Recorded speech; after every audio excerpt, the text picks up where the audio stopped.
एक छोटे से गांव में एक बूढ़ी माँ रहती थी। उसका चेहरा झुर्रियों से भरा था, लेकिन आंखों में ममता का गहरा समंदर था। उसके 3 बेटे थे। माँ ने उन्हें गरीबी में भी ईमानदारी, मेहनत और सब्र का पाठ पढ़ाया था। वो खुद कम खाती, लेकिन अपने बेटों का पेट भर कर खिलाती थी। बड़ा बेटा बहुत मेहनती था, लेकिन थोड़ा गुस्से वाला। वो खेतों में काम करता और चाहता था कि जल्दी अमीर बन जाए। दूसरा बेटा होशियार था, लेकिन लालच उसके दिल में बसा हुआ था। वो हमेशा अपने फायदे का सोचता। तीसरा बेटा सबसे छोटा था। वो कम बोलता था, लेकिन उसका दिल बहुत बड़ा था। वो माँ की खिदमत करता और गांव के लोगों की मदद भी बिना किसी लालच के करता। एक साल गांव में सख्त अकाल आ गया। खाना महंगा हो गया और लोग भूख से परेशान हो गए। बूढ़ी माँ के पास भी सिर्फ थोड़ा सा अनाज बचा था।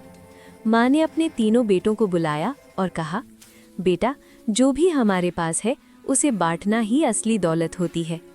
बड़े बेटे ने कहा, माँ, मुश्किल वक्त में अपना ख्याल पहले रखना चाहिए। दूसरे बेटे ने कहा, अगर हम देंगे तो हमारे पास क्या बचेगा।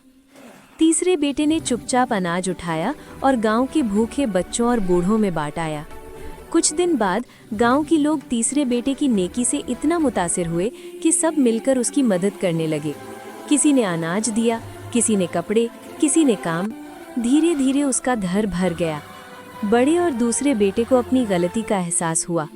वो माँ के पास आए और शर्मिंदा होकर माफ़ी मांगी। माँ ने मुस्कुराकर कहा, बेटा, देने से कभी कमी नहीं होती। जो सब्र और नेकी के साथ देता है, अल्लाह उसे कई गुना वापस देता है। उस दिन के बाद तीनों भाई मिलकर गांव वालों की मदद करने लगे। बूढ़ी माँ का घर सिर्फ एक घर नहीं रहा, बल्कि रहमत और मोहब्बत का घर बन गया। सीख: जो माँ की बात मानता है और बिना लालच के देता है, वो ही जिंदगी में सच्ची खुशी पाता है।